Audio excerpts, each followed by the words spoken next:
¿Qué ministerio tenían ellos?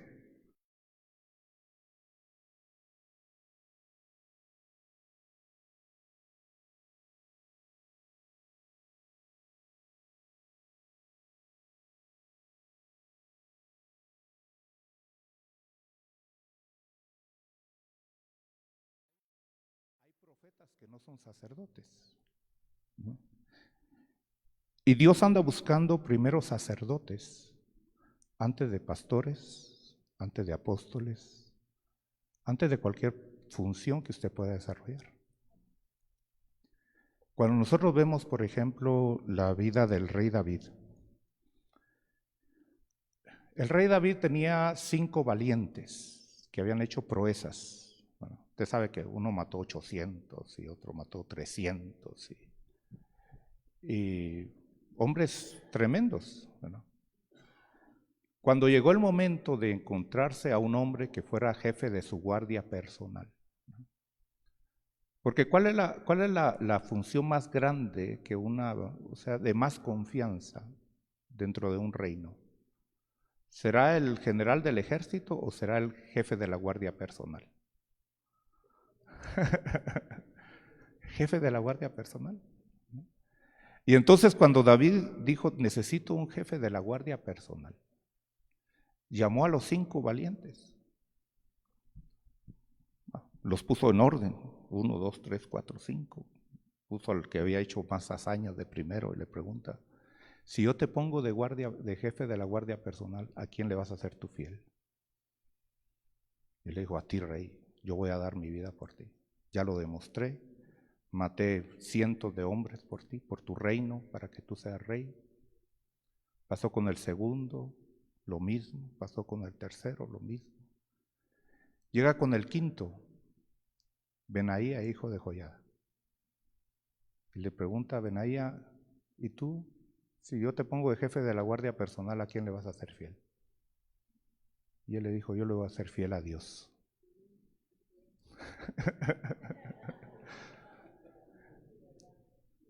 ¿Cuál fue la diferencia? ¿Por qué los otros le iban a ser fiel al rey y Benaía, hijo de Joiada, le iba a ser fiel a Dios? Porque antes de ser general, Benaía, hijo de Joiada, era sacerdote. Entonces hoy quiero hablarles a ustedes de lo que es el sacerdocio. Tal vez, perdónenme que no los vengo a emocionar, tal vez. No los voy a venir a despeinar. Pero quiero dejar una palabra en su corazón, ¿verdad? Quiero que esa palabra usted honestamente se examine. ¿Por qué usted está haciendo lo que está haciendo? ¿Qué es lo que lo motiva a hacer lo que está haciendo? ¿Verdad? ¿Cuál es su aspiración en el trabajo que usted está desarrollando? Porque si usted lo está desarrollando por algo temporal, hay mejores trabajos. Yo le recomiendo que mejor deje de ser pastor, ¿verdad? Que deje de ser ministro de Dios, que deje de ser un servidor de Dios. Porque hay mejores ofertas en el mundo. Pero el llamado que Dios hace a nosotros es un llamado especial. Y dice Primera de Corintios 10:11. Vamos a Primera de Corintios 10:11.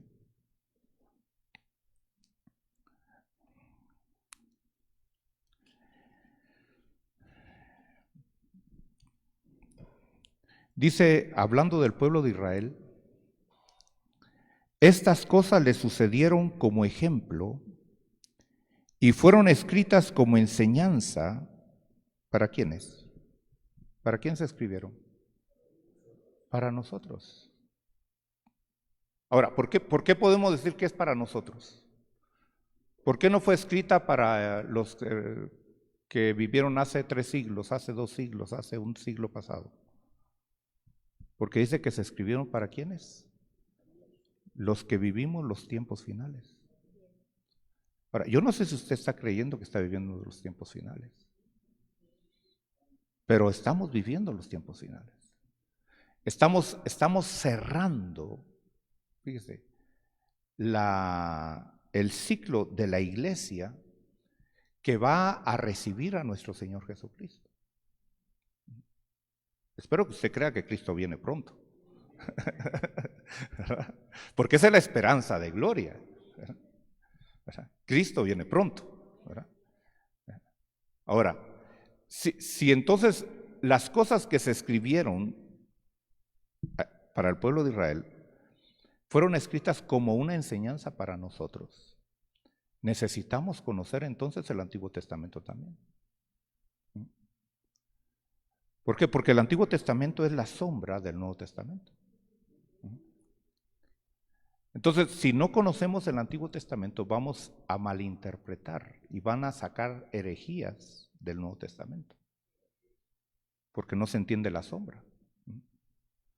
Entonces, quiero hablarles hoy de la sombra de lo que fue el sacerdocio levítico, porque el sacerdocio levítico fue una sombra de lo que es el verdadero sacerdocio.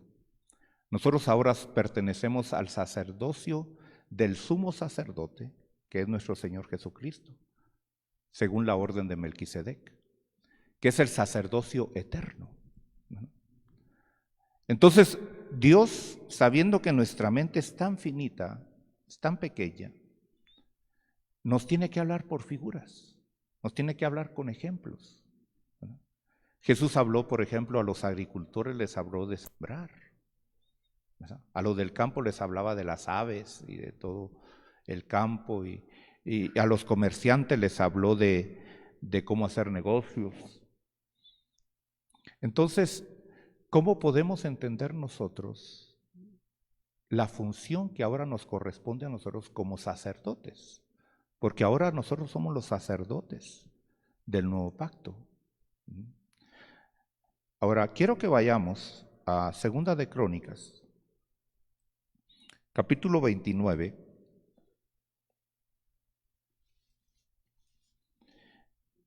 y quiero leer rápidamente.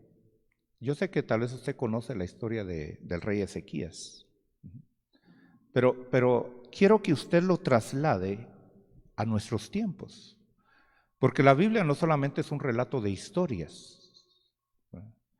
La Biblia es el mapa que nos va guiando en cómo nosotros debemos de conducirnos en esta tierra, ¿verdad? Entonces, en Segunda de Crónicas, capítulo 29, dice el verso 1, Ezequías comenzó a reinar cuando tenía 25 años y reinó 29 años en Jerusalén. Verso 2 dice, e hizo lo recto ante los ojos del Señor conforme a todo lo que en su padre David había hecho. Ahora, nosotros sabemos que David no fue su padre físico, fue su antepasado, ¿verdad? Verso 3 dice, en el primer año de su reinado, en el mes primero, abrió las puertas de la casa del Señor y las reparó. Esto es importante. Dice, hizo venir a los sacerdotes y a los levitas y los reunió en la plaza oriental. Entonces les dijo, oídme levitas, santificaos ahora y santificad la casa del Señor Dios de vuestros padres y sacad lo inmundo del lugar santo.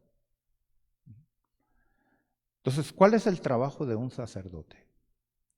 Es santificar la casa de Dios. ¿Cuál es la casa de Dios? La casa de Dios, hermano, no es el edificio. Por favor, no es el edificio. Nosotros somos el templo y morada del Espíritu Santo. Y tenemos que preocuparnos más del edificio, pero más de las almas que del edificio. El edificio es necesario porque pues, nos cubre del sol, nos cubre de la lluvia, que ahorita casi no ha llovido, ¿verdad? Ayer me decían, usted trajo la lluvia a la ciudad. Y fíjese que no es la primera vez que sucede eso. Yo he ido a muchos lugares y me dicen, no, hoy que usted vino, llovió después de mucha sequía. Hay una unción sobre cada ministro de Dios, ¿verdad? Usted trae una unción de parte de Dios. Usted tiene que descubrir cuál es la unción que trae para bendición del cuerpo de Cristo. Olvídese ya de sus denominaciones, hermano.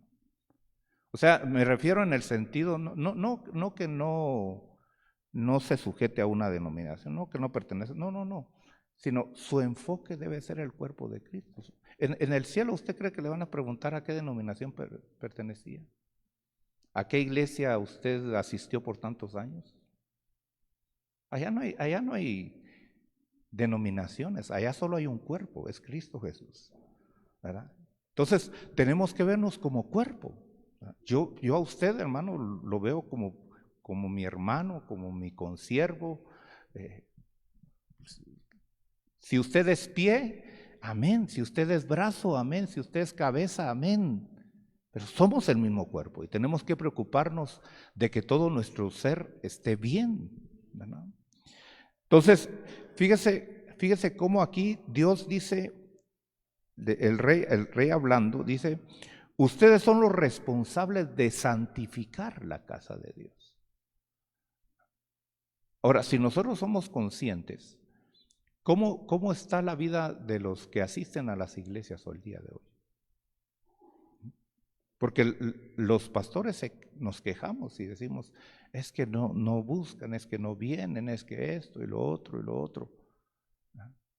Pero ¿por qué no quieren buscar a Dios? Hay una razón sencilla, ¿verdad? Y es la misma razón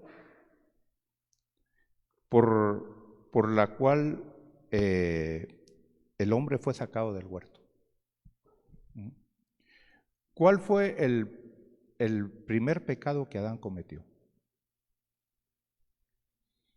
¿Cuál fue el primer pecado que Adán cometió?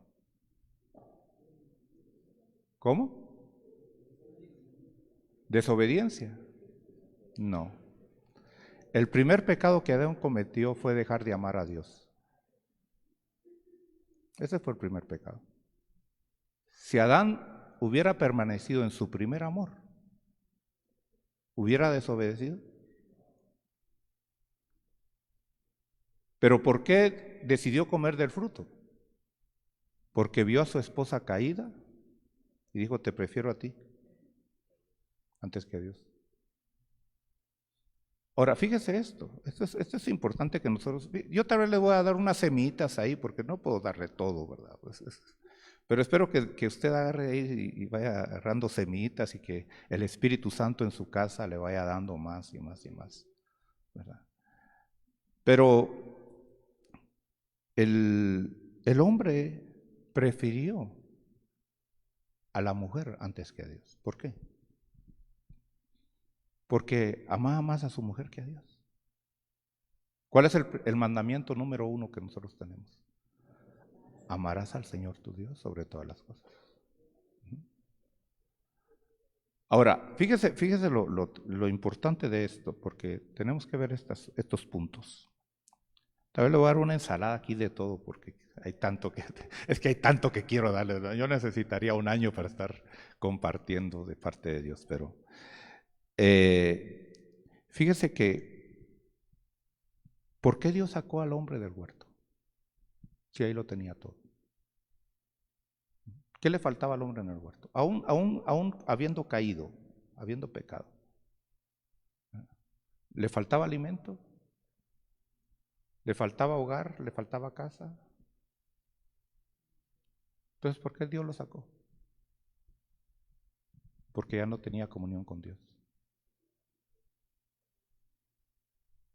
¿Qué es más importante? ¿El huerto o la comunión con Dios? Razonemos. El Señor dice, ¿verdad? Que vengamos y razonemos. Porque, hermano, nos han metido un montón de filosofías que no son bíblicas. Nos han metido un montón de doctrinas humanas que no son escriturales. Y tenemos que volver a la palabra de Dios. Yo soy un hombre que predico la palabra de Dios. A mí no me importa lo que prediquen los demás, a mí me importa lo que Dios dijo en su palabra. Ahora, si Dios sacó al hombre del huerto porque no tenía comunión con Dios, ¿por qué hoy muchos ministros quieren volver al hombre al huerto sin comunión con Dios? Y les ofrecen carros, les ofrecen casas, les ofrecen negocios, sin arreglar su vida con Dios. ¿Será eso cuerdo? Entonces, ¿cuál es nuestro trabajo? ¿Meterlos al huerto otra vez? ¿O restablecerles su relación con Dios? Porque ¿de qué le sirve al hombre que conquiste todo el mundo si pierde su alma?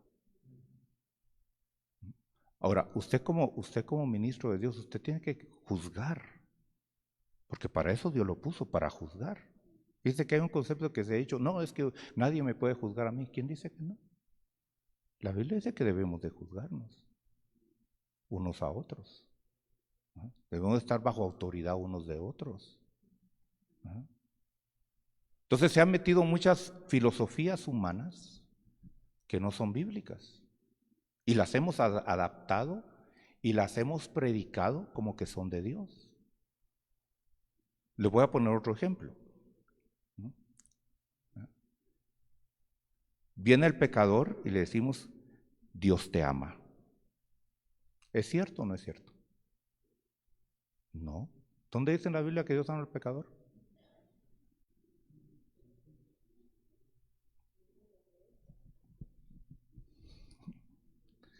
Pero nos hemos tragado ese cuento, ¿verdad? Y entonces venimos y le decimos al pecador, Dios te ama. Entonces, ¿qué es el pecador? Estoy bien.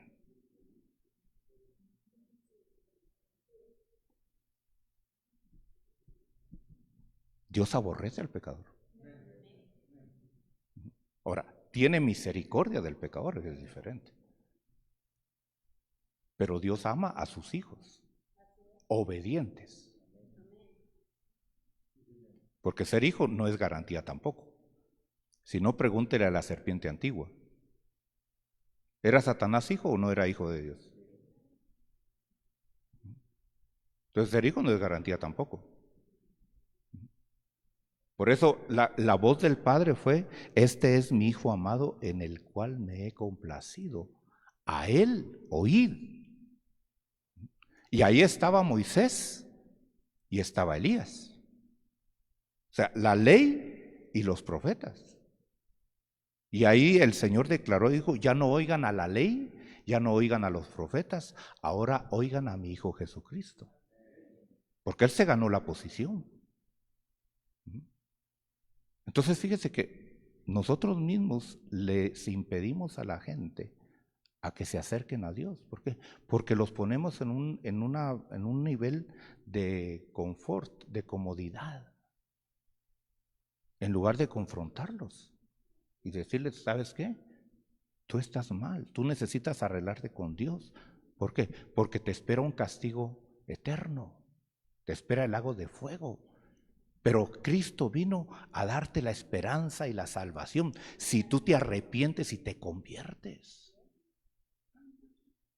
Pero a veces tratamos a los pacientes que se están muriendo de cáncer, que se están muriendo de una enfermedad terminal y le damos una aspirina o un calmante para que se le quite el dolor. Usted sabe que vamos a dar cuenta de toda palabra ociosa que hablamos desde los púlpitos o que aconsejamos a las personas así. Es mejor, mire, cortarse la lengua antes de predicar cosas que no son bíblicas. Así lo dijo el Señor, ¿sí o no? Mejor cortarte a un miembro de tu cuerpo antes de ser tropiezo a uno de estos mis pequeñitos. ¿Por qué? Porque hay gente que quiere la verdad y no se la estamos dando. Nuestro llamado es predicarle, hermano, a los que quieren la verdad. Y perdemos nuestro tiempo muchas veces en aquellos que no quieren la verdad. ¿No se ha dado cuenta, por ejemplo, en las familias se da eso mucho? Yo espero que en la suya no. Pero ¿en quién invierte más hay dos hijos en la casa? Uno que es bien portado, uno que es obediente, uno que hace las cosas bien y obedece a los padres y colabora en la casa, y hay un hijo mal portado, rebelde. ¿En quién se invierte más tiempo? ¿En quién invierte más tiempo los padres? ¿Será eso justo? ¿Será eso correcto? Fíjese cómo somos nosotros de perversos, hermano. En lugar de recompensar al que actúa bien, al que se comporta, nosotros lo ignoramos y le damos todo al que no merece. Pero Dios no es así. Y muchas veces así hacemos en la congregación. A los que están fieles, a los que están ahí, ni les prestamos atención. Y a aquellos que solo llegan a causar problemas, ahí estamos. Y si no llegan, los vamos a buscar. Me recuerdo una vez que mi apóstol, una vez se le fue uno de sus líderes y entonces dijo, no, lo voy a ir a buscar. Y agarró su carro y se fue para irlo a buscar. Que era una persona muy importante. Incluso esa persona llegó a ser presidente de Guatemala. Era muy. Y cuando iba en el camino, el Espíritu le habló y le dijo, ¿por qué vas a buscar a la gente que yo te estoy quitando? Y que te está haciendo estorbo. Ahí agarró, se regresó mejor a la casa. Entonces, ¿cuál es nuestro trabajo realmente? El trabajo que nosotros tenemos, hermano, es limpiar el templo de Dios. Es la casa de Dios.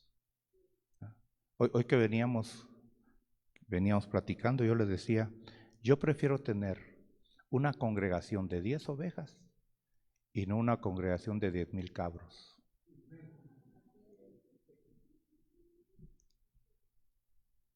Mire, yo le soy honesto, hermano, pero yo no sé cuál es su objetivo, cuál sería su sentir realizado como ministro de Dios. Pero para mí, el ver a uno de mis discípulos sentados en el trono de Cristo, con uno. Yo no sé cuál sería su gloria. Decir, mire, yo pastoreé 100,000 personas. ¿Y cuántos están acá? Porque hoy se han vuelto las congregaciones club social.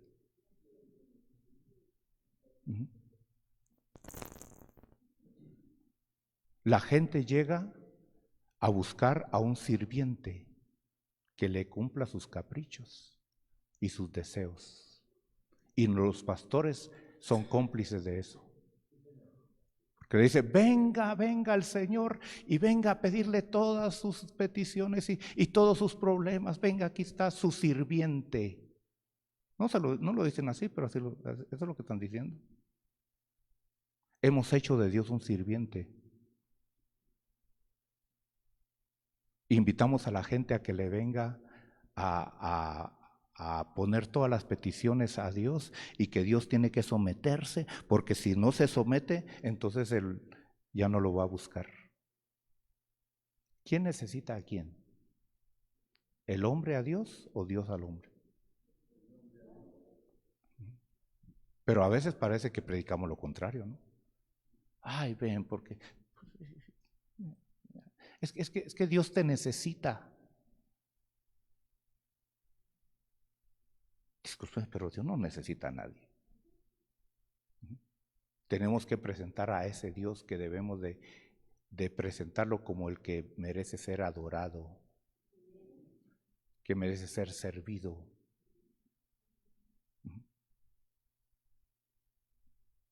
Nosotros, allá, gracias a Dios, hermano, compartía con los siervos que nosotros allá en la pandemia nunca cerramos, nunca dejamos de congregarnos.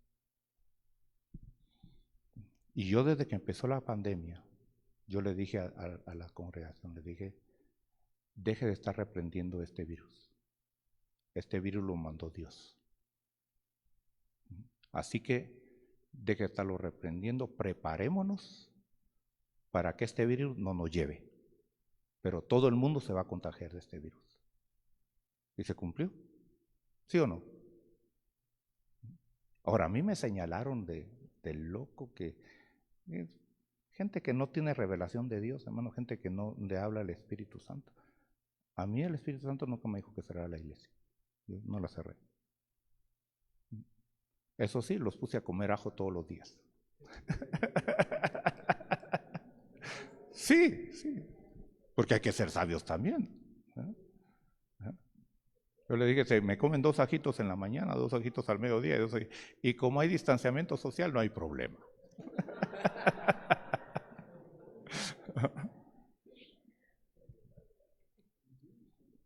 Ni uno se me murió, ni los viejitos.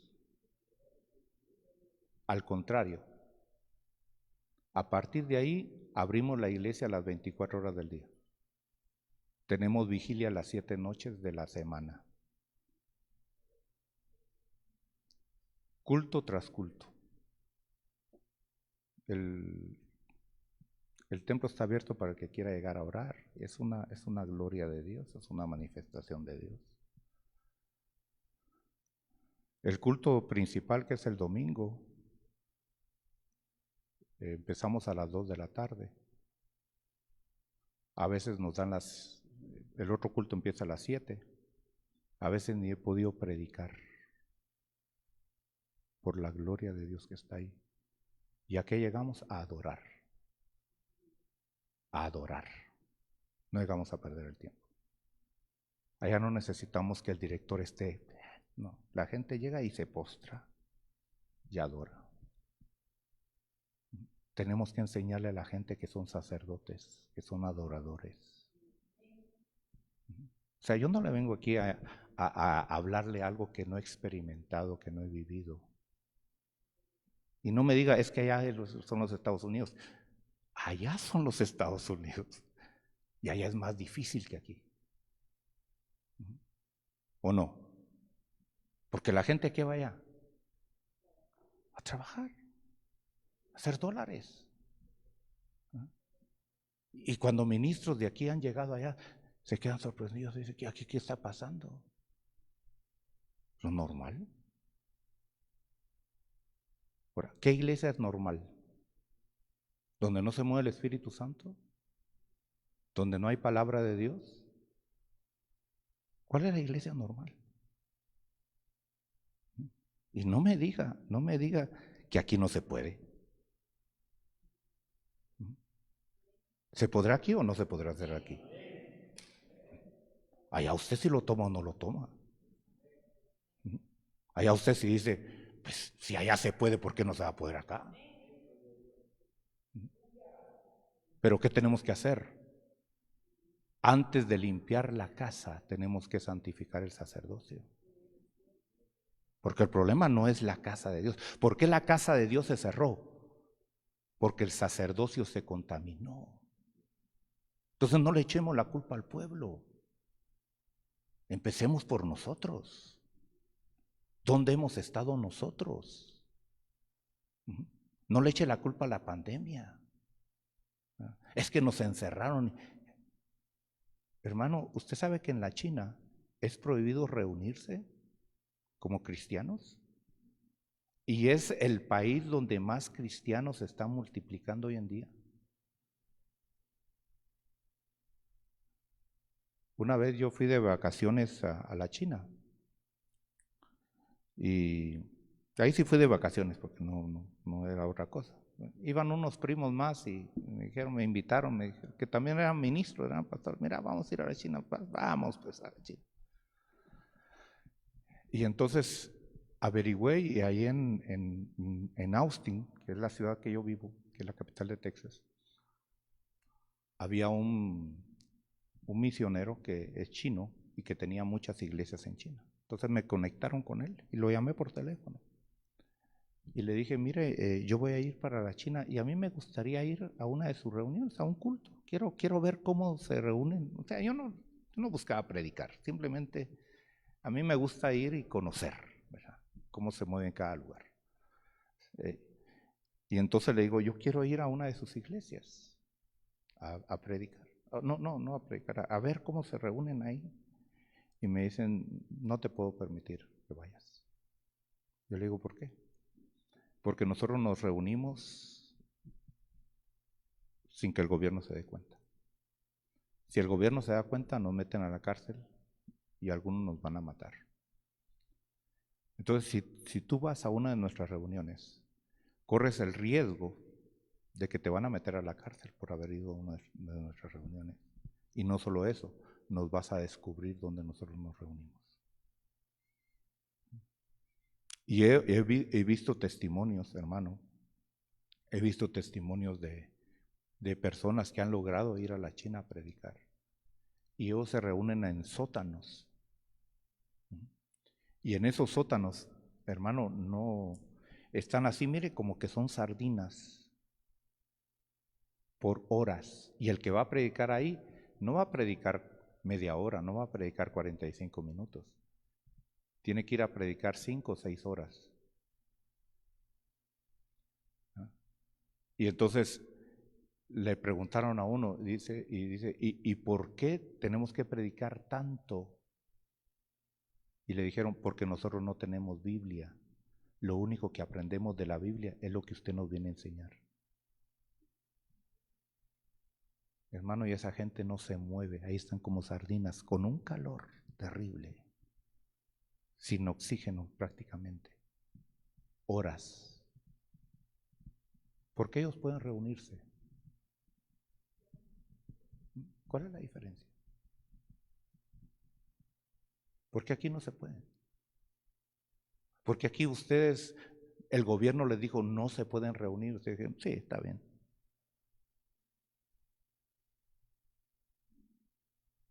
¿No es tiempo que despertemos?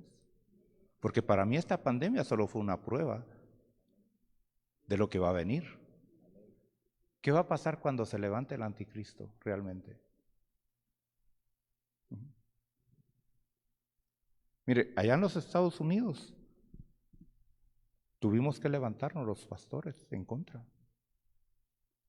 Y en algunos lugares los metieron presos.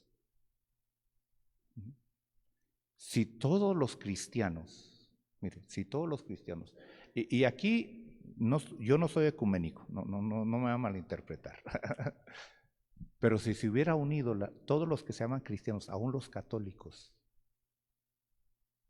y se hubieran levantado contra el gobierno y decir, no, vamos a reunirnos, ¿qué hubiera hecho el gobierno? Entonces, ¿culpa de quién fue? No le eche la culpa al gobierno, hermano, porque el gobierno es un arma, es un brazo de las tinieblas. No espere que el gobierno lo apoye. Ahora, yo espero que ustedes despierten a esta situación, porque no es la primera vez que va a suceder. Este solo fue el ensayo para ver cómo los pueden manipular. Ahora, ¿van a haber muertos? ¿Van a haber mártires? Sí. Tal vez usted va a ser un Esteban.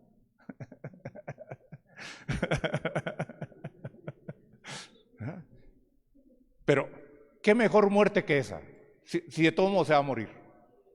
¿Sí? Yo sí me voy a morir, hermano, que me muera predicando la palabra de Dios. Hace 2 años, Dios me mandó a predicar a Venezuela.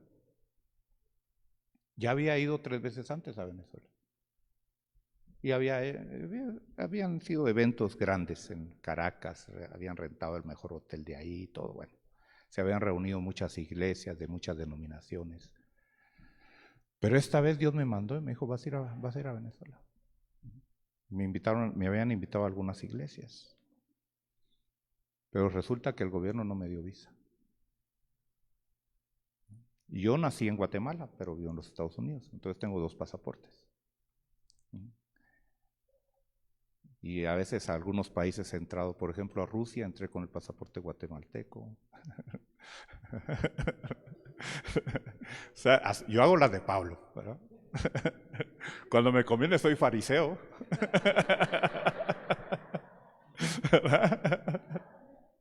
¿Así? Uno tiene, el Señor lo dijo, ¿no? Hay que ser astutos como las serpientes. Pero no me dejaron entrar. Me dijeron, usted no puede entrar. Le dije, ¿qué hago, Señor? Porque fíjese que uno, Dios, a veces lo prueba uno. Señor, no me dejan entrar. Ya no voy. Ya no me contestó. Como diciendo, yo ya te dije lo que tienes que hacer. Dije, Señor, ¿y ahora qué hago? Llamé a los hermanos Y le digo, no creo que voy a poder ir, pero voy a intentar. Me fui a la frontera, hermano. Dije, yo tengo que entrar, sea como sea. Entonces averigüé por ahí, le digo, necesito que me pasen a aquel lado. Lo pasamos, me dice. De mojado. Un estadounidense cruzando de mojado a Venezuela. Y el diablo metiéndome en la cabeza, mira, hay todas las caravanas que van de Venezuela a los Estados Unidos. ¿Y usted aquí? Mire, parece ilógico, ¿verdad? Mi hermano, yo entré a Venezuela de ilegal, arriesgándome. Ahí me pudieron haber robado porque cometí el error de hasta llevar dólares, hermano. Llevaba dólares. Me pudieron haber robado, me pudieron haber secuestrado, me pudieron haber metido a la cárcel, me pudieron haber matado y nadie se da cuenta. Hermano, entré y sí, le voy a ser sincero, mi fe falló.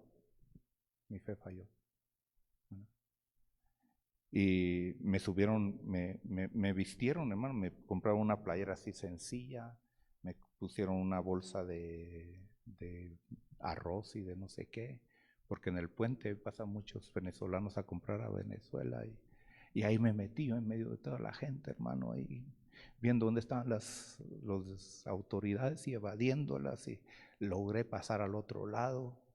Al otro lado me esperaba una moto, me pusieron mi casco y vámonos.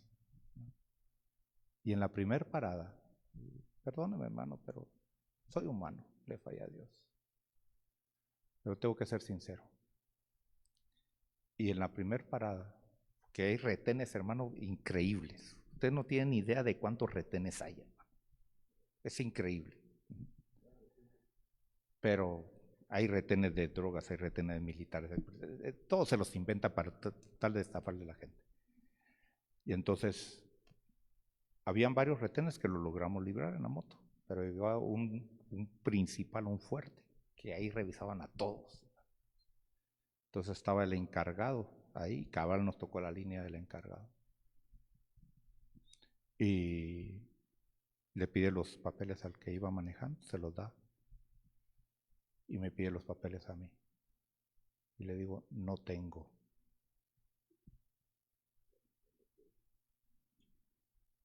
Ahí fue mi error. Porque mentí. Y un ministro de Dios no debe de mentir. Entonces me dijo, bájate de la moto. Porque me dijo, ¿cuál es tu número? Y dije, o sea, como me estaba haciendo pasar como de venezolano, ¿verdad? Y entonces le digo, bueno, realmente este es mi pasaporte. Le dije, mi pasaporte de Guatemala. Okay, váyanse para adentro. Me metieron, hermano, a un salón grande que tenía varios cuartos. Estaban sacando a unas muchachas casi desnudas, las desnudaban para revisarlas y para ver qué cosas hacerles. Hermano, es una situación fea. Los criminales son el gobierno. Esos son los criminales. Entonces me metieron a un cuarto y tenían a otro ahí preso, hermano, que parece que llevaba droga y saber qué cosas. ¿Sí? Entonces me dice, ¿qué viene a hacer aquí a Venezuela? Entonces le dije, vengo a predicar la palabra de Dios. Soy un pastor, soy un ministro, vengo a predicar la palabra de Dios. Entonces me dice, ¿y entonces por qué me mintió?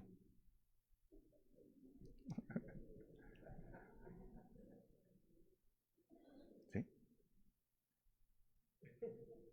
Y le dije, perdóneme, porque no debe haber hecho eso. Perdóneme porque le mentí. Pero ya antes ya le había pedido perdón a Dios. De veras estaba arrepentido de haberle pedido perdón, de haber hecho lo que hice. Entonces saqué mis cosas, hermano, sáquese todo lo que tenga en los bolsos. Cargaba mi pasaporte americano, dólares. Dije, aquí a saber qué va a hacer conmigo. Bueno, para no cansarle todo. Me dijo, bueno, dame algo ahí. Y tuve que darle $100 ahí. Tuve que pagar mi mentira. Dije, bueno, estoy pagando mi mentira. $100 me costó mi mentira. ¿Sí? Y me dicen, váyanse. Llamó al de la moto, le dio una buena regañada. ¿Por qué estás haciendo esto? No debe ser. Váyanse. Pues. De ahí, hermano, me llevaron y tenía que tomar un autobús.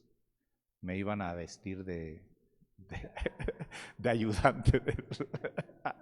Hermano, es que es una situación fea. Al final, lo único que hicieron fue que me sentaban al frente, en uno de los asientos de enfrente, hermano, y me paraban. Continuamente me paraban, pero dije, ya no miento. Dios me trajo. Si me tienen que matar, que me maten, pero yo voy a ser un embajador del Señor. Y me bajaban y me preguntaban a qué llegaba. Yo decía, voy a esto. Y algunos me decían, ¿usted es predicador? Sí, predíquenos pues. A ver si es cierto. Otros decían, deme su celular, ¿cómo se llama? Y tal. Y buscaban ahí en YouTube. A ver, y ahí salían todas mis predicaciones. ¿No? Okay. Dice, pero usted sabe que usted no debe de pasar. Sí, pero Dios me mandó. Ahora, si usted quiere ser el primero que me detenga, es su problema. Entonces yo ya tomé autoridad. Ya dije, aquí el que manda soy yo. Le cuento esto, hermano, porque yo quiero que usted tome fuerza en Dios. Y sí, hemos fallado, pero no es para mantenernos ahí, es para tomar otra vez nuestra posición en Dios. Somos sacerdotes de Dios, somos la luz, hermano, somos la sal de la tierra. Entonces fíjese cómo este rey encuentra un reino destruido. ¿Y por qué estaba destruido? Porque sus padres habían cerrado la casa de Dios. ¿Y por qué habían cerrado la casa de Dios? Porque no tenían sacerdotes santificados para limpiar la casa de Dios. Entonces, ¿cuál es el llamado de nosotros? Santificarnos primero nosotros. Mire, ¿cuántos pastores hay que no se pueden ver unos con otros?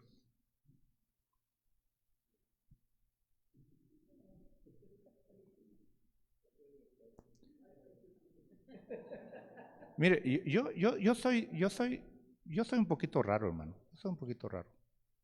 Y si usted ve mis predicaciones, se las va a ver bien raras, pero son bíblicas. Yo a la gente en la congregación le digo, si usted no pertenece a este rebaño, búsquese dónde es su rebaño. Yo soy consciente que yo no puedo pastorear a todos. Entonces, si yo soy cierto órgano, los que van a estar en ese órgano son las células que pertenecen a ese órgano. Y no todas van a ser para mí.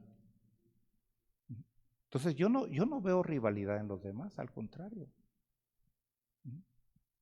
Así como si examinamos fíjese que hay pastores que se enojan, es que mi oveja se fue allá con aquel pastor. Bueno, y contemos las ovejas que llegan a su rebaño.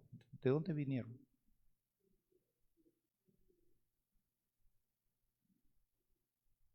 ¿No es eso ser hipócrita? Entonces seamos realistas.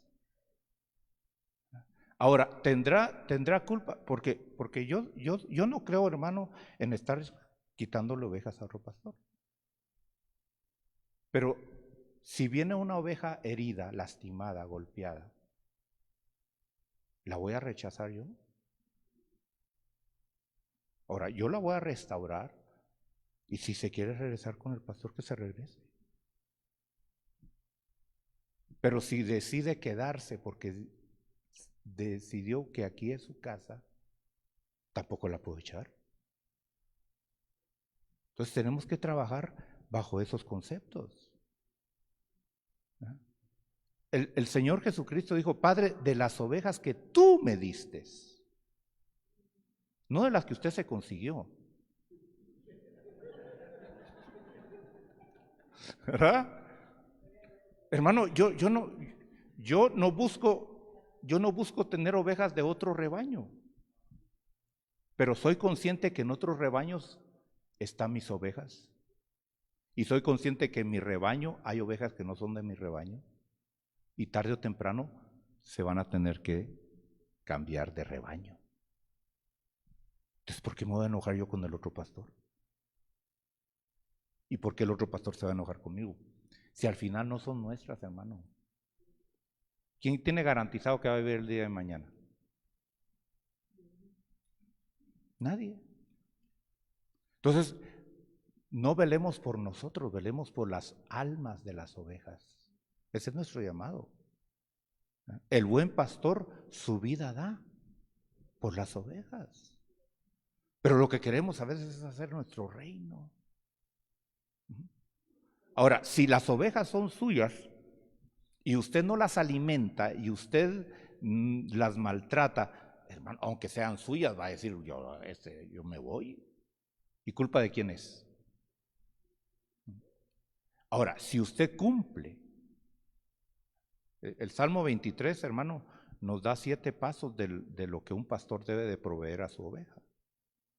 Estúdielos y examine si usted está dando esas 7 áreas a su oveja. Si usted cumple como buen pastor y al final la oveja decide irse, ¿quién perdió? ¿La oveja o usted? La oveja, porque a mí me van a pagar en el cielo por mi trabajo. Yo trabajo por lo que me van a dar en el cielo, hermano. ¿No? Al contrario, si se van, menos problemas.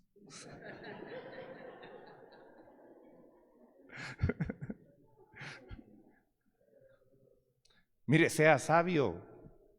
Si viene una oveja que causó problemas en otra iglesia y viene a la suya, ¿qué cree que va a venir a hacer a la suya? Mire, no hay mejor ovejas que las ovejas que nacen en el rebaño.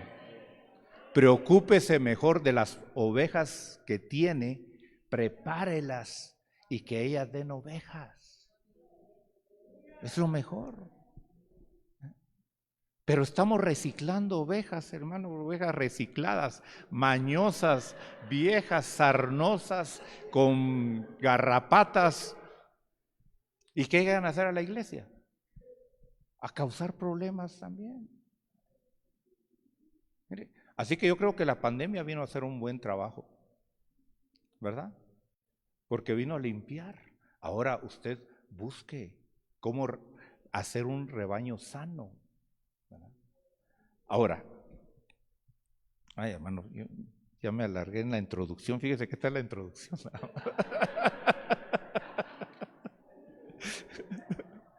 No he llegado ni a los versículos que quiero llegar.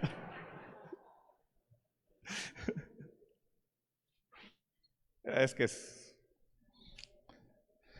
Pero sigamos leyendo, Segunda de Crónicas 29. De ahí rápidamente le voy a dar algunos puntos ahí para que... Segunda de Crónicas 29:5 dice: entonces les dijo, oídme levitas, santificaos ahora y santificad la casa del Señor, Dios de vuestros padres, y sacad lo inmundo del lugar santo.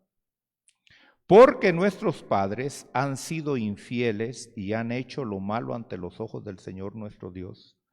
Le han abandonado, han apartado sus rostros de la morada del Señor y le han vuelto la espalda. También han cerrado las puertas del pórtico y han apagado las lámparas y no han quemado incienso ni ofrecido holocaustos en el lugar santo al Dios de Israel. Por tanto vino la ira del Señor contra Judá y Jerusalén, y él los hizo objeto de espanto, de horror y de burla, como lo veis con vuestros propios ojos. Mire lo que dice el verso 9. El verso 9 es fundamental, hermano. Por eso nuestros padres han caído a espada, y nuestros hijos y nuestras hijas y nuestras mujeres fueron llevadas cautivas. Pero ¿dónde está la raíz? El sacerdocio. El sacerdocio fue el que falló. Entonces, ¿dónde tiene que empezar la restauración? En el sacerdocio. Ahora, verso 10. Dice, ahora he decidido en mi corazón hacer un pacto con el Señor, Dios de Israel, para que el ardor de su ira se aparte de nosotros. Hijos míos, ¿a quién le está hablando aquí? A los sacerdotes. Mire la palabra de Dios a su vida esta mañana. Hijos míos, no seáis ahora negligentes, porque el Señor os ha escogido a fin de que estéis delante de Él para servirle y para ser sus ministros y para quemar incienso. Entonces se levantaron los levitas. Verso 15, vamos al verso 15. Y estos reunieron a sus hermanos, se santificaron y entraron a limpiar la casa del Señor conforme al mandamiento del rey, según las palabras del Señor. ¿Por qué la casa de Dios no podía ser santificada? Porque no habían sacerdotes santificados. ¿Qué es lo que Dios quiere hacer ahora entonces? Santificar su sacerdocio. Ahora, ¿qué es santificar el sacerdocio? Entonces, se reunieron todos los sacerdotes y entonces dijeron, vamos a santificarnos. ¿Y cómo empezaron la santificación? Empezaron la santificación viendo quienes no podían ministrar como sacerdotes, porque no todos pueden ministrar como sacerdotes. Pero los que fueron capacitados, que pasaron el proceso del sacerdocio, fueron escogidos. Ahora, yo quiero que vayamos a Josué capítulo 3, verso 17. Vamos a Josué 3, 17.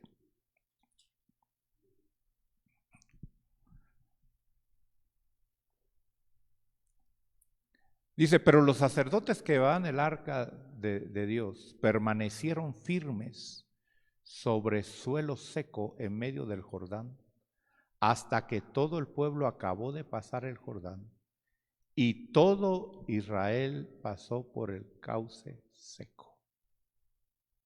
Ahora, yo quiero que usted visualice esto, hermano. ¿Por qué? Porque Dios usó a sacerdotes para que el pueblo de Israel saliera del desierto a la tierra prometida. Hoy nosotros estamos en ese proceso. Sacar al pueblo de Israel, al pueblo de Dios, del desierto, de la religiosidad, de la mediocridad, para meterlos a la tierra prometida. Ahora, ¿cuál es la tierra prometida? Porque ahí es donde también, hermano, hay mucha falsedad. La tierra prometida, hermano, no es el billete. ¿Sabe cuál es la tierra prometida? Es el carácter de Cristo formado en nosotros. ¿Habrá algo más grande que eso? Usted se puede imaginar que cada uno de nosotros tengamos formado ya el carácter de Cristo en nosotros. ¿Cómo sería nuestra vida? Pero le ofrecemos a la gente, hermano, baratelas de este mundo. Y déjeme decirle que lo que usted le pueda ofrecer de este mundo a la gente, las tinieblas se lo pueden ofrecer más grande todavía. ¿Acaso no le ofreció todos los reinos el diablo a nuestro Señor Jesucristo? Entonces, ¿por qué la gente hoy deja de buscar a Dios? Porque busca un Dios que le suple sus necesidades temporales.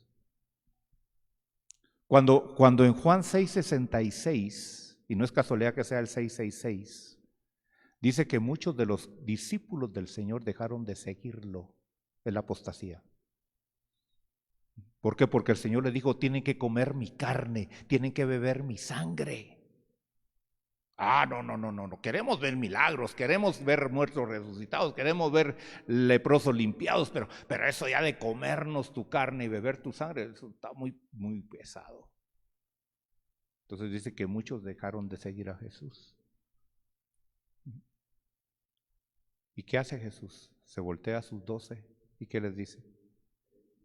¿Quieren ustedes irse también? Ya Judas, hermano, ya iba casi ya. Pero Pedro se le adelantó. ¿Y qué le dijo Pedro?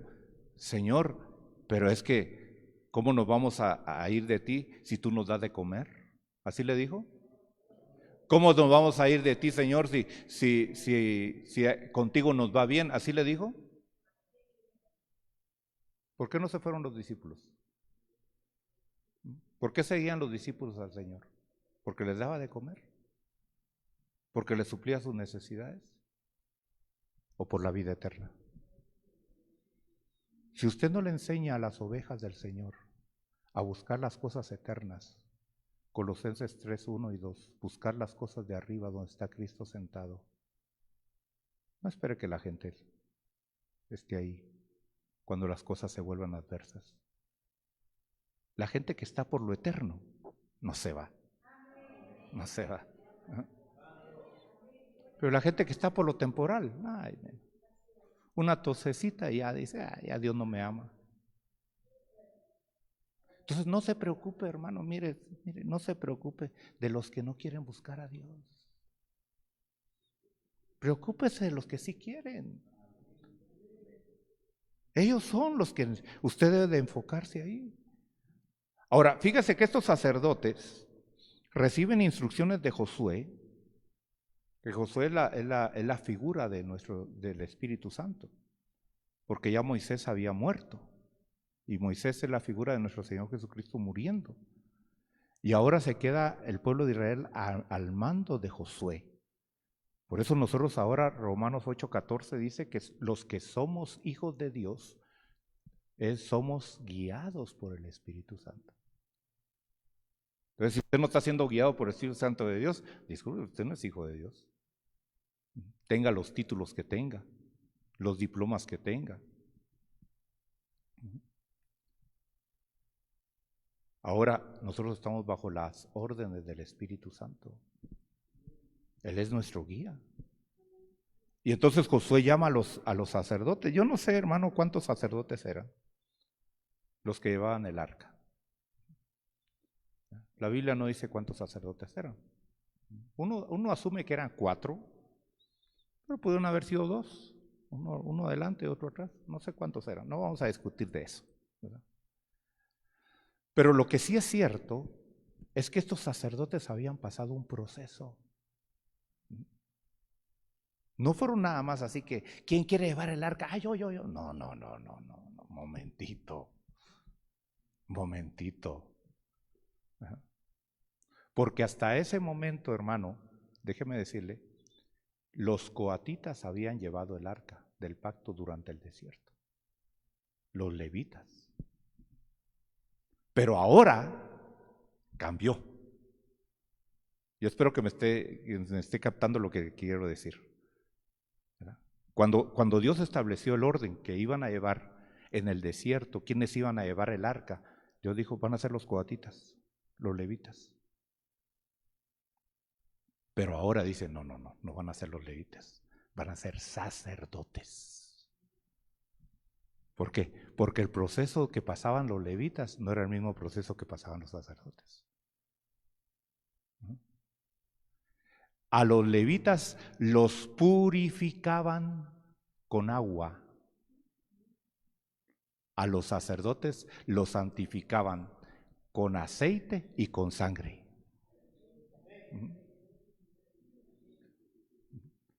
Ahora, déjeme decirle lo que Dios ha estado haciendo en este tiempo.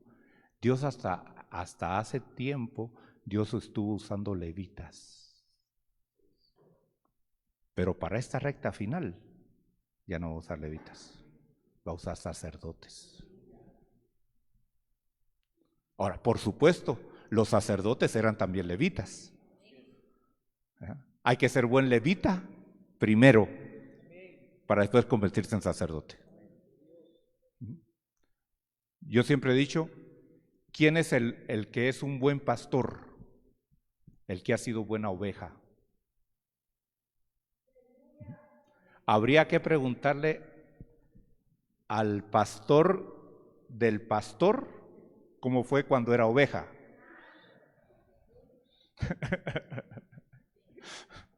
¿Sí o no? Hermano, yo le puedo dar los números de teléfono de los que fueron mis pastores, a ver qué pueden decir de mí. Y si no dicen que yo fui la mejor oveja, yo dejo de ser lo que soy. Porque uno tiene que ser el mejor en todo. Tiene que ser fiel. Tiene que ser íntegro. Ahora, vemos entonces que estos sacerdotes, porque había muchos sacerdotes que habían cargado el arca, pero para este momento especial, no cualquiera.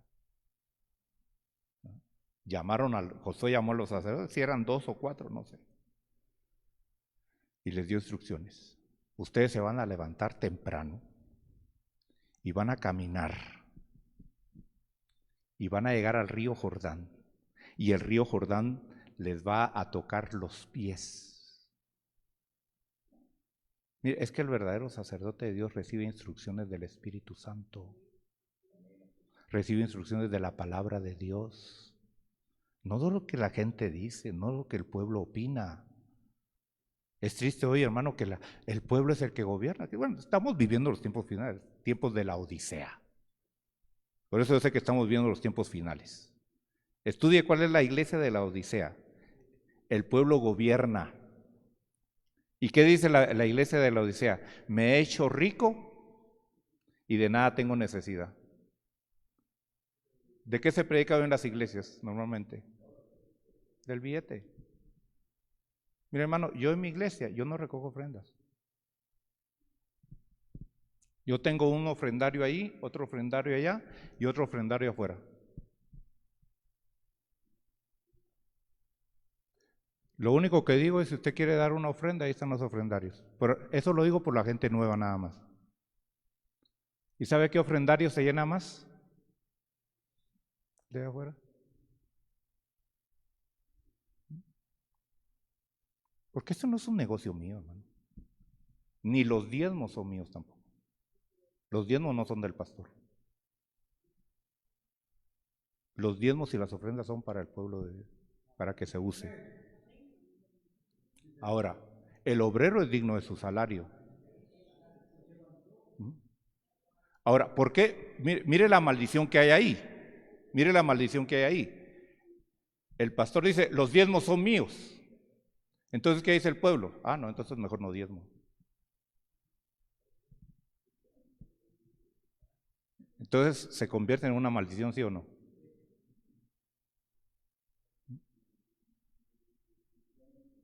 Los diezmos y las ofrendas son comunes. Es para el uso de la obra de Dios. Imagínese que yo me quedara con los diezmos de la iglesia, hermano. Yo viviera en una mansión y todo. ¿Y el templo cómo sería? Un ranchito nada más ahí. Una covacha, sí. Muchas veces yo me he quedado sin nada. ¿Alguna vez usted lo ha dado todo a la obra de Dios? Porque esto no es un negocio de uno, hermano. Ahora, yo le puedo decir, hermano, y se lo digo con humildad, se lo digo, no, de veras. Yo soy un hombre próspero. No es lo mismo ser un hombre rico que ser un hombre próspero. Mire, un hombre próspero era como Eliseo. Pasaba por ahí caminando y lo vio una mujer que tenía billete. Dijo, pobrecito Eliseo, no tiene dónde quedarse. Le voy a construir su cuarto, ¿verdad que sí?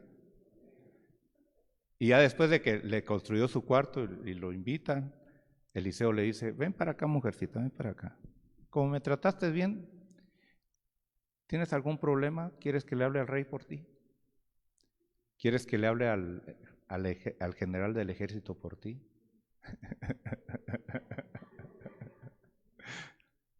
Si Eliseo quería dormir en el palacio, ¿podía dormir en el palacio? Sí.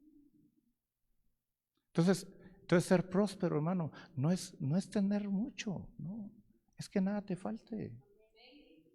¿No? Y no lo que tú quieres, no, lo que es necesario. Sí. Entonces, preocúpate por ser una persona próspera. Pedro, una persona próspera, dame una limosna, no tengo oro ni plata, mira, hoyos tengo en la bolsa nada más. Pero lo que tengo te doy y levántate en el nombre de Jesús. Ese es ser una persona próspera. No es no andar en el mejor carro del año, hermano, no. Discúlpame, eso no es el evangelio. Aguántate las ganas para que te dé un carruaje celestial mejor allá en el cielo, hermano. ¿Usted se puede imaginar la mansión que Pablo va a tener allá arriba? ¿A cuánto le gustaría tener la mansión de Pablo? Levanten la mano. ¿A cuánto le gustaría tener la mansión? No sea ladrón. Trabaje por la suya. A Pablo le costó a él. No, hombre, no seamos así.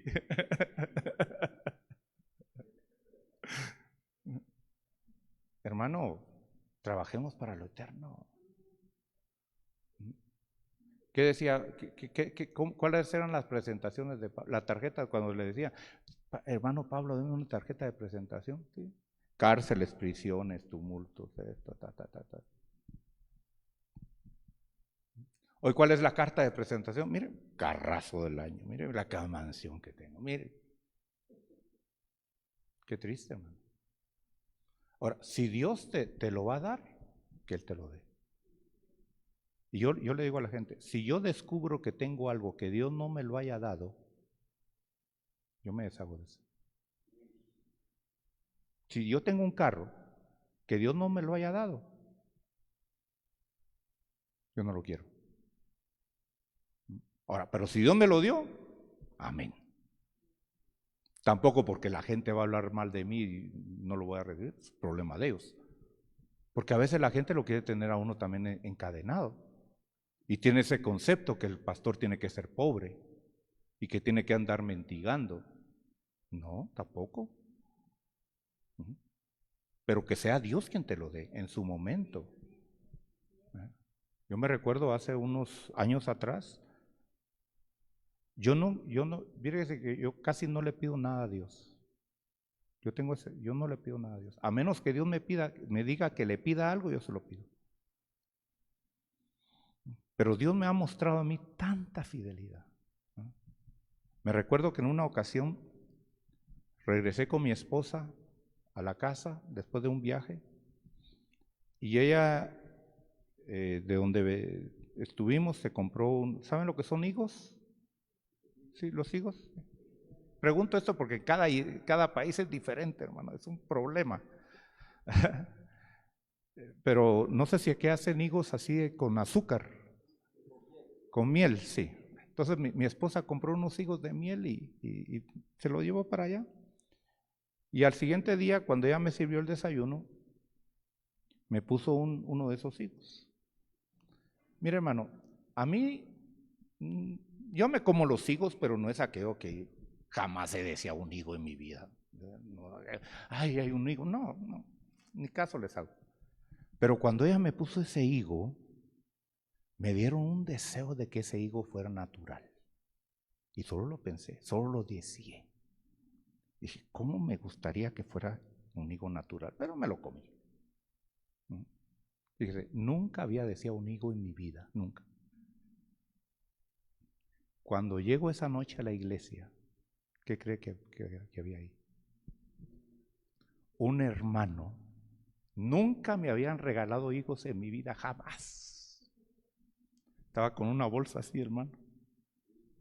Me dijo, mire, esta tarde estaba viendo la higuera y me recordé de usted y dije, le voy a llevar unos higos. Pasé comiendo higos una semana, hermano.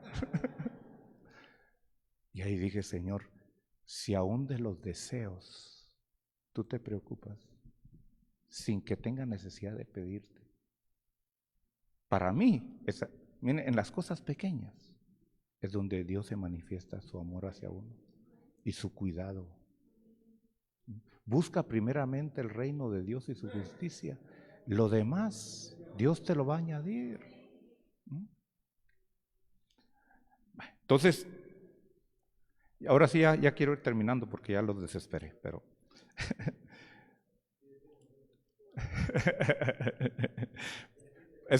me estoy vengando de todas las que ustedes han hecho a las ovejas. Que ya termino y que ya termino y que ya termino.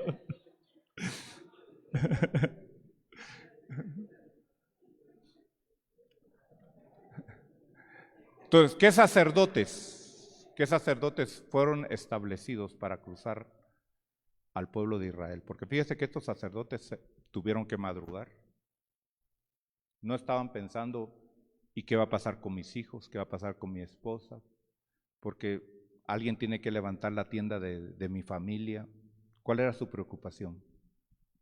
Vestirse, prepararse, saber que eran presentables delante de Dios, dignos de cargar el arca. Ahora, esto es algo importante, hermano. Si yo era uno de esos sacerdotes, si tú eras uno de esos sacerdotes, ¿cómo podía yo asegurarme que yo iba bien vestido? ¿Qué tenía que hacer yo para saber que iba bien vestido? Para cargar el arca. ¿Qué tenía que hacer? Preguntarle al otro. Hey, ¿cómo estoy? ¿Usted alguna vez le ha preguntado a otro ministro cómo está? ¿Alguna vez ha permitido que otro ministro le diga todos sus defectos? Eso es lo que falta hoy en día, hermano.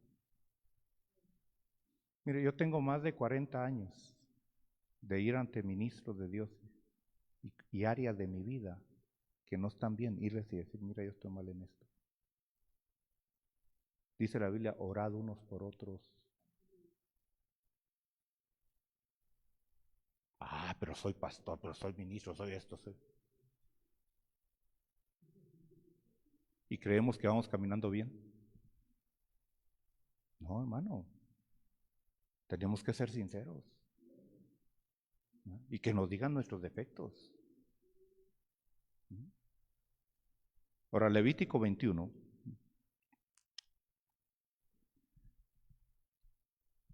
Verso 16.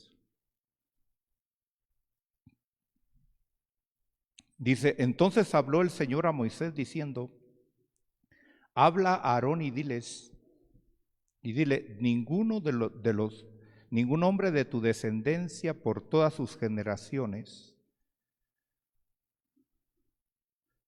que tenga algún defecto se acercará para ofrecer el alimento de su Dios.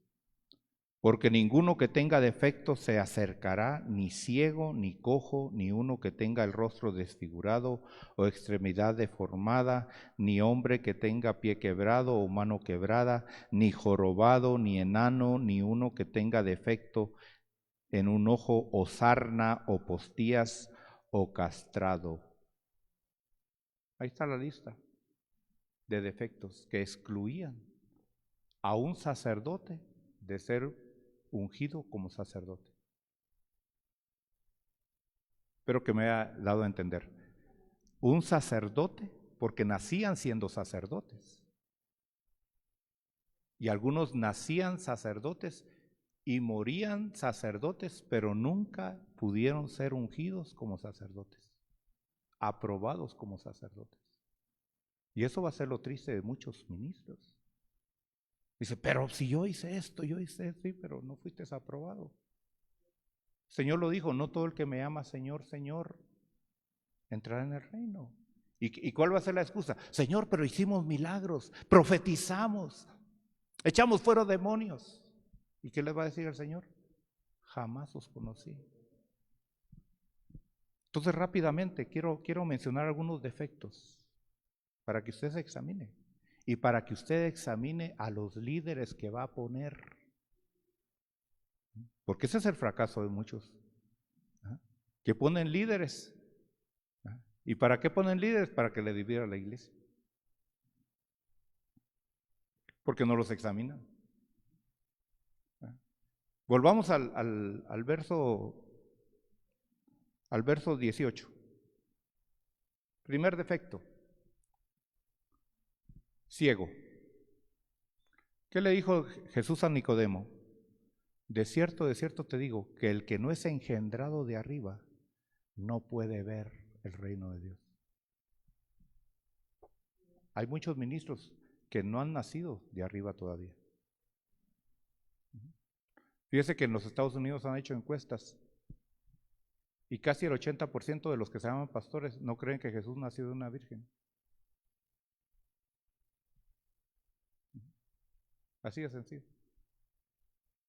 No creen que hay que arrepentirse para ser salvos.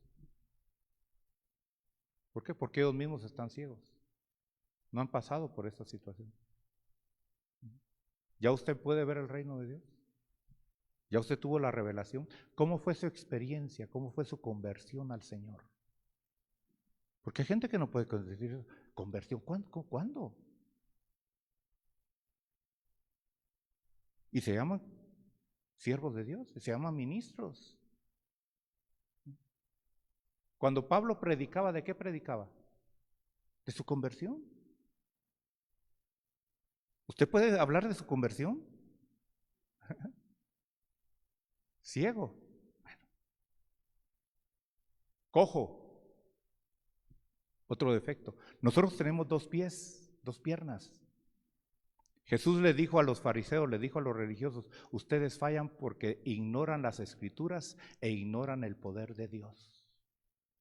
Entonces, ¿cuáles son las 2 piernas del creyente? La palabra y el poder de Dios. Si usted solo es fuerte en la palabra, pero no tiene experiencias con el Espíritu Santo, usted es un cojo. Y si usted es un pentecostal que es solo lleno del Espíritu Santo, pero no conoce la palabra, es un cojo. Entonces imagínese, ahí.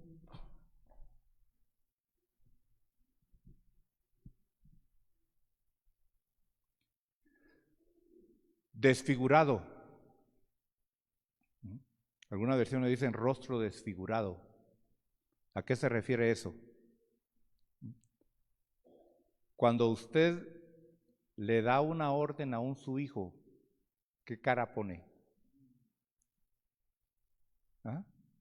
¿Se le desfigura el rostro o no se le desfigura el rostro? Si se le desfigura el rostro, ¿por qué se le desfigura? Porque es rebelde. Pero si no se le desfigura, si no le dice, sí papi, sí mami, ahorita voy, es porque es obediente. Hay gente que tiene problemas de autoridad, no acepta autoridad sobre su vida. A Jesús le preguntaron, ¿con qué autoridad haces lo que estás haciendo? ¿Con qué autoridad hacía Jesús lo que hacía? ¿Quién lo mandó a hacer lo que hacía Jesús? ¿Quién se lo mandó a hacer? No. Oiga bien la respuesta de Jesús. ¿Qué respondió Jesús? Dijo, les voy a responder esto, pero ustedes me responden esto otro. ¿El bautismo de Juan era de Dios o de los hombres? ¿Ah? ¿Qué dijeron? Si decimos de los hombres, ¿por qué no creyeron? No, si decimos de los hombres nos van a apedrear porque ellos creían que era de Dios. Si decimos de Dios, ¿por qué no creyeron? ¿Cuál era la respuesta de Jesús? Cuando le dijeron, ¿con qué autoridad haces lo que estás haciendo? ¿Cuál era la respuesta que Jesús iba a dar? Si lo hubiera respondido. ¿Quién te envió? ¿Quién envió a Jesús? ¿Juan el Bautista? ¿O no? ¿O no lo envió Juan el Bautista? No dijo, he ahí el Cordero de Dios que quita el pecado del mundo. ¿Quién lo comisionó? ¿Quién lo activó? ¿Juan el Bautista? Por eso Jesús no les podía responder. Juan el Bautista me mandó. porque entonces no lo iban a creer tampoco, que no crean en Juan el Bautista. Claro, Dios lo había mandado, pero ¿hasta cuándo fue oficialmente enviado? Hasta que Juan el Bautista lo comisionó. ¿Con qué autoridad hace lo que tú estás haciendo? ¿Qué ministro te autorizó a ti a hacer lo que estás haciendo? Por eso hay mucha gente con rostro desfigurado, que no ha querido aceptar autoridad ministerial. No, Dios a mí me mandó, sí, sí.